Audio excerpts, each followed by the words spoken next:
This is the Hidden Killers podcast with Tony Brueski. Featuring defense attorney, Hidden Killers daily contributor, and host of the Defense Diaries podcast, Bob Motta.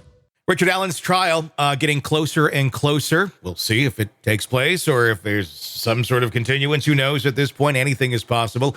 Joining me to discuss, Bob Motta, defense attorney, host of the podcast Defense Diaries. The motion to suppress is the big thing right now. Allen's attorneys filing that motion to suppress the recorded police interrogation where basically he confesses. However, it's a very edited police interrogation or missing pieces of it. I'm going to say edited because that just seems to be what they like to do there in Delphi, is take little pieces here and there and only have this piece or that. Where do you think this is going to go? Is this going to be successful for them? Are they going to be able to suppress this considering how edited it seems? Or what's your thoughts on where this is going? Because that seems to be, I think, probably one of their, I guess, key pieces of evidence, I'm guessing, going to trial. Yeah, and so they filed a couple of motions to suppress. The first ones were relating to what you're talking about, which was the interrogation of Allen. And they've also filed one wherein they're trying to suppress like certain confessions that were made to like correctional officers and inmates. So they're two separate motions. I have a feeling that both of them will be denied. I think that they're going to come in terms of the ones made to, because his statements to Jerry Holman, which were the ones during the interrogation, were all denials. Like when I read kind of the inserts of the transcript of that interrogation that was contained in the motion, I'm like, what are they trying to suppress? I mean, Allen was very adamant that he didn't do it, that he wasn't the guy, that he's not going to be a patsy or a fall guy for somebody on this thing, that it's bullshit. It's not his bullet, that, and it's like, and it's just a back and forth between somebody who's accusing him of being a killer and him denying it completely. So there, I don't know exactly what they were trying to suppress.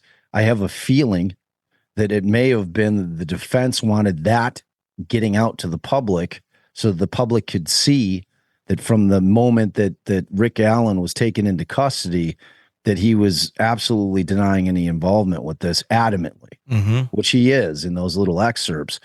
When you switch over and you're talking about the statements to, these COs and these inmates that they had watching him, which is something that they do. They call them companions, inmate companions that are assigned to watch people that are on suicide watch. They stand outside. However, these particular inmates were all armed with pads of paper and pens to take notes, which is unusual. So they're writing down everything Allen's saying. Clearly, they're trying to work him. So, the argument there is that he's being kept in, solitary 23 hours a day, that he's eating his own feces, that he's completely in a psychotic state at that point.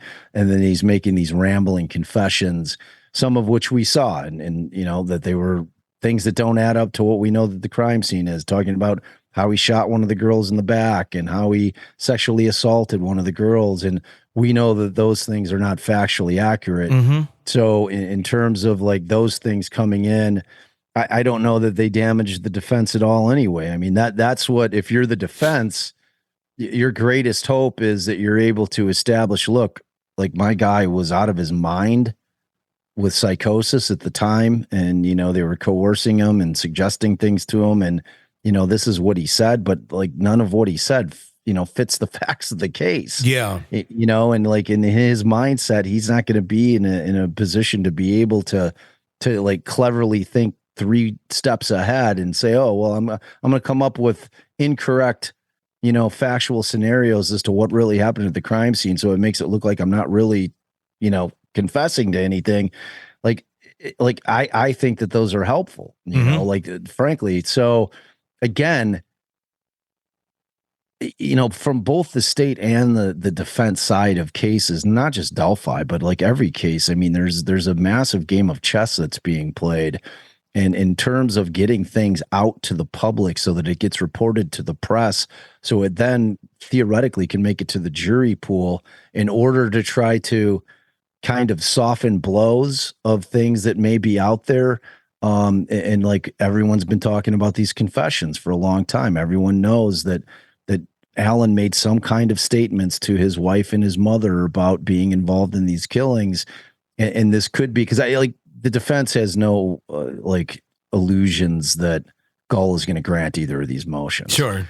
So, but it does serve the purpose of, in both instances, showing one that Alan was denying from the moment they started coming at him as the killer with Holman, and he never wavered, and then the second one that these confessions that he makes to these COs don't add up. They're clearly false confessions because they're not in any way, shape, or form accurate as to what we know actually happened during the commission of the crime. So I think that the bigger purpose may have been to just get that out to where hopefully the press is going to be publicizing it, and it gets out there on nightly news, and the good citizens of Allen County may see something about it, and it'll kind of be stuck in their head when they get to jury selection, if any of those folks happen to be selected for the jury. Sure. I mean, that's a great point, because if his statements don't add up, other than saying I did it, and then I did this, and then I did that. It's like the argument is going to be, okay, he didn't say any of this at the beginning. It took him to the state of psychosis of being isolated,